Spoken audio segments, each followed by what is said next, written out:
Hi, I'm Chip Rogers, and welcome to the AAHOA Educational Experience. This week, we're continuing our discussion on social media and why you absolutely must be in the game. If you're not, you're going to be left behind. With me, three experts in the field. We'll start with Pedro Colaco. He is the president and CEO of Centric. And next to him is Josiah Mackenzie with Review Pro. He is the director of business development. And finally, Quinn, who is the CEO of Tnooz, that's N-O-O-Z, Tnooz.com. Gentlemen, thank you for being with us this week. In our last show, we talked about what is social media. Everyone knows the big names, Facebook, Twitter. We didn't talk too much about Twitter. I want to get into that in just a minute. But we've kind of gone over what is social media, and we began to discuss why you must be involved in the game, because your property is out there. There is social media happening in and around your property, and if you're not managing it, you're falling behind. So I wanted to talk about three things that we talked about off camera, and that is the difference between using social media for promotion, for advertising, and for responding, or I think, Gene, as you put it, reputation management. These are three critical areas.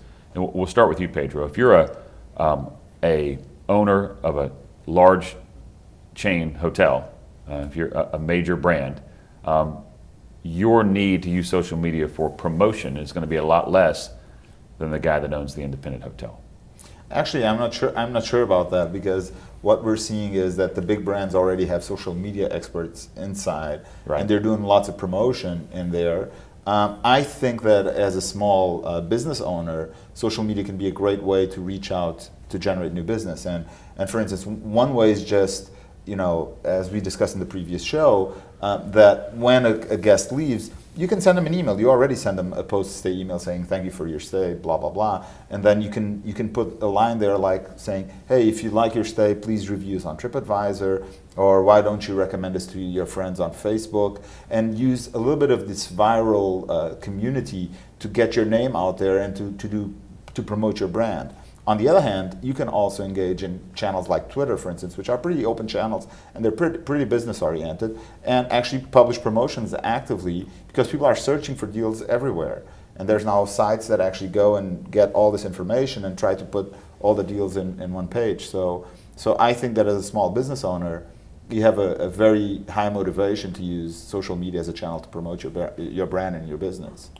Josiah, what is typical for somebody in the industry that is actually doing it right and doing it well? What percentage of their, we'll call it their advertising budget, is going in this direction?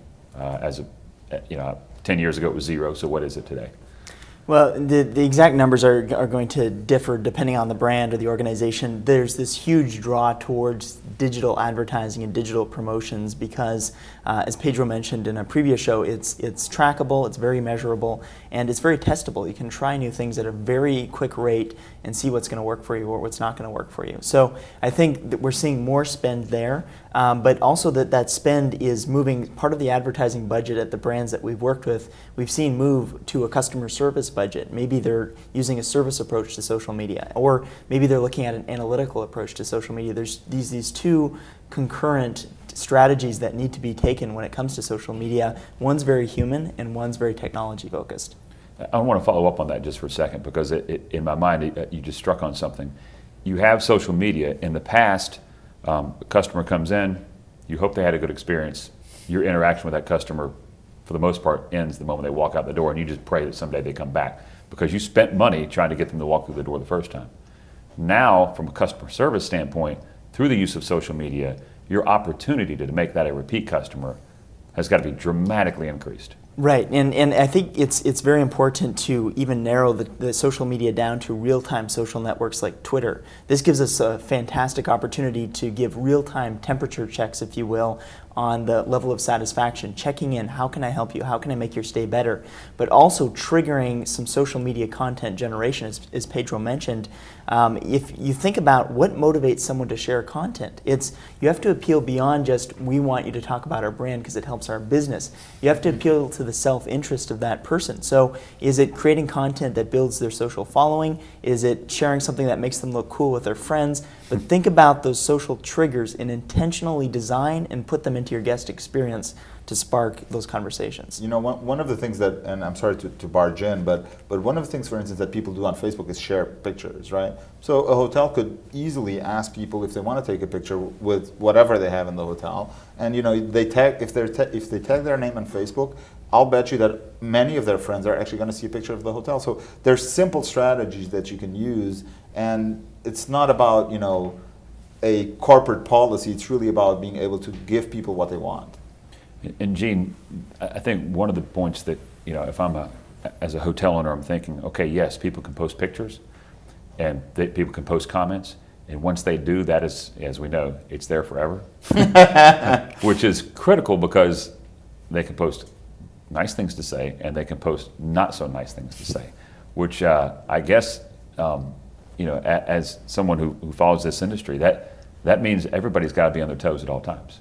Which they should be anyway, but that gets back to the concept of if you don't run it, it will run you, with some limitations. You can't run the internet. You can't run your own reputation. You can advise folks about what your policies are for your hotel's public spaces, like your company's Facebook page, and you're going to have some policies, and you may have to take some tough steps about removing things from the site if you deem them not appropriate or in keeping with your policy. But there's still an enormous opportunity to interact with the customer the same way in the pre-social media days that you always interacted with them anyway. You generally got their credit card number, their telephone number, their postal address. You should not let a customer leave your hotel without having a casual conversation with them and a meaningful conversation with them about what their Facebook, Twitter, email contact points are. And then you should look at the programs you're already running, whether it's a photo contest or a photo gallery or a family event photo gallery, and how that interacts with your own Facebook page as a property owner, and encourage them to use those and tie them into existing programs. One other point I wanted to make about Twitter, we talk a lot about Facebook being the dominant social media engine. If you watch on television, whether it's in sports events or political events, cable television news, you seldom see a moniker go up there. You seldom see Chip or Pedro go up there without an @Chip or an @Pedro Twitter address. It has really gained enormous popularity. And if I were a hotel operator, I would be looking at those trends in the marketplace to find out how people who stayed at my hotel and why they're not communicating with me through that channel. Twitter is the new email. yeah. And you have to figure out a way to integrate that into your communication tools with your best customers. And people are asking questions. That's the good thing about Twitter. They're asking questions like, where should I stay? What should I eat? What should I do? This is an opportunity for hotels to, you know, get into the dialogue, not necessarily to sell, but just to kind of be, you know, good hospitality people. And eventually people say, oh, let me check that hotel out. Oh, it actually looks really nice, and it's in my price range, so I'll stay there because this guy was so nice to me on Twitter.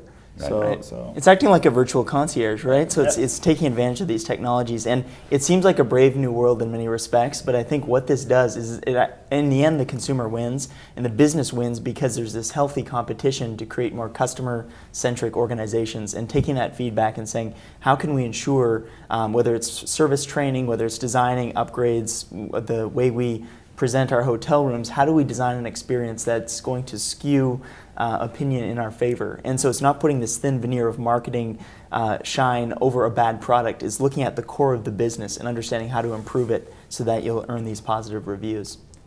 And I think it also serves as, Twitter in particular, almost a daily update of what it is that the people that are staying with you, or those who may be thinking about staying with you, what it is they want. Sure. Instead of having to do surveys, that's paying someone to do an surveys, excellent point. Yeah. you're getting this information. I mean, it's, you've got to filter it, but you're getting this information. And I want to talk more about Twitter. We do have to take a time out, because I think that Twitter offers something even maybe more than Facebook does, of an ability for immediate response. And I want to talk about that in just a minute. We are talking about social media, how it can help you, and why you've absolutely got to be in the game. We'll take a quick time out and be back right after this.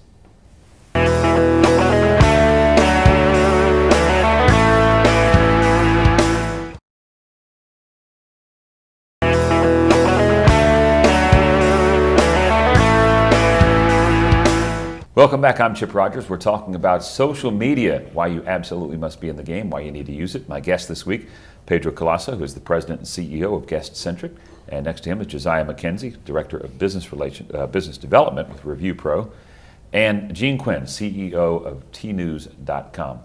Gentlemen, in the first segment of the show, we talked about Twitter, and I was having a conversation with someone in my office, and she's watching this show, she'll remember. And she was telling me about a friend of hers who had had sent out a tweet about how they were having trouble with the IRS. Now, we all believe that the IRS is the worst customer service organization that has ever been created, right? The IRS was monitoring Twitter, saw what she complained about, and within like 2 hours had it fixed for her. Now, I don't expect that's going to happen for everybody. If you're watching IRS, I'd just reduce my taxes. Well, I'm hoping the IRS is not following me. That's right. But if the IRS can do it and is doing it for customer relation purposes, then someone in the hospitality industry has got to look at that and say, wow, if they're doing that, we must be doing this. You know, there's people that already have, replied to things that are happening for in-house guests because they tweeted that, the toilet is broken or whatever. So there's definitely a huge opportunity for customer service. It also depends on, how many resources you have in your organization, but definitely there's a huge opportunity for customer service, both in-house and pre-arrival. We have an example of a customer of ours who just had a bad flight and tweeted that he had a terrible experience with airline XYZ. I'm not going to say the name, right? And then at check-in, the person at check-in actually had the opportunity to say, hey, sorry to hear about your bad flight, blah, blah, blah. We've done this special for you. We've upgraded you. Here's a glass of red wine, whatever. So there's many opportunities in this open communicate where people are willing to share, right? The thing that amazes me about social media is people are willing to share actually pretty intimate stuff. And it's on an open network like Twitter. So you can actually leverage that to provide better customer service and provide people the experience that then they want to share, and then somebody else and their network of friends is going to come to your hotel. That's a great point. It is, and I think for many of the people watching the show here that may be hesitant to jump into social media because they're worried about conversations happening about them, it's critical to understand these conversations are happening about all their competitors as well.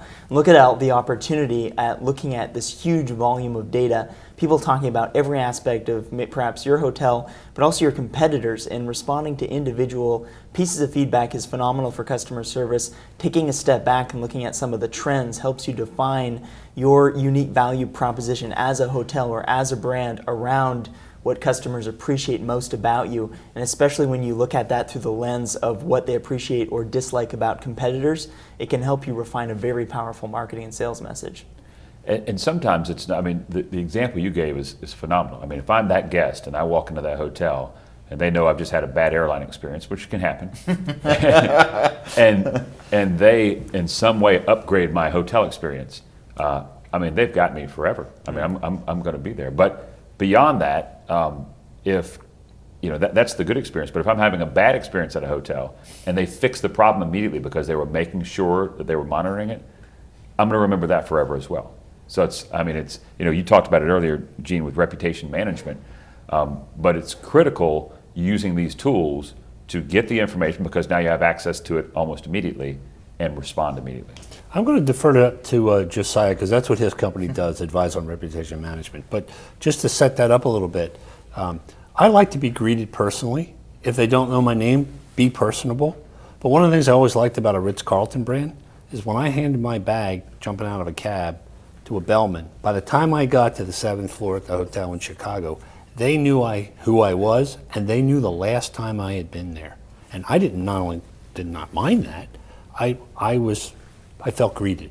So the idea is to use the traditional means of hospitality, the traditional business of taking care of people, and just migrate it to those new channels of communication. I'll defer to my colleagues here who actually are in the business of helping companies manage their reputation. Let's start with Pedro, and then we'll go to Josiah. Reputation management, I mean, it's critical. Absolutely, it is critical.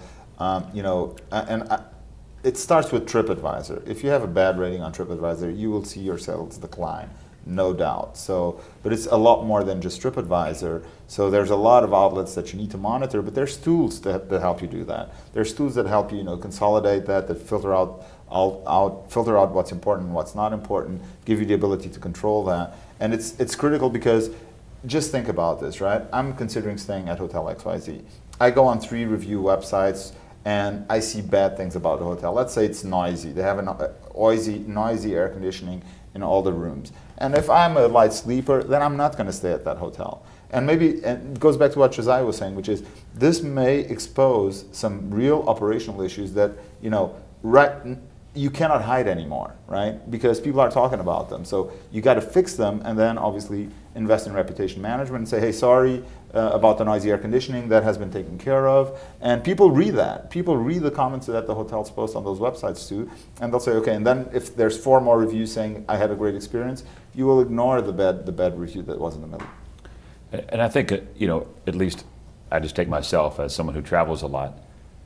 If on TripAdvisor, if you're not taking care of those problems and your ratings fall below something, you're not even in the game anymore. Because that's right. I mean, I use that filter, and if I filter out everybody below a 7 or whatever, you're not going to be there. You're not even going to show up. That's why it's critical. It's critical for visibility, and what we find is that online reputation defines the ability for hotels to sell online today. So study after study has confirmed that. And so because these conversations are public, you have the opportunity to address issues. You can be very personal in those responses. To your point, Pedro, people sharing personal information.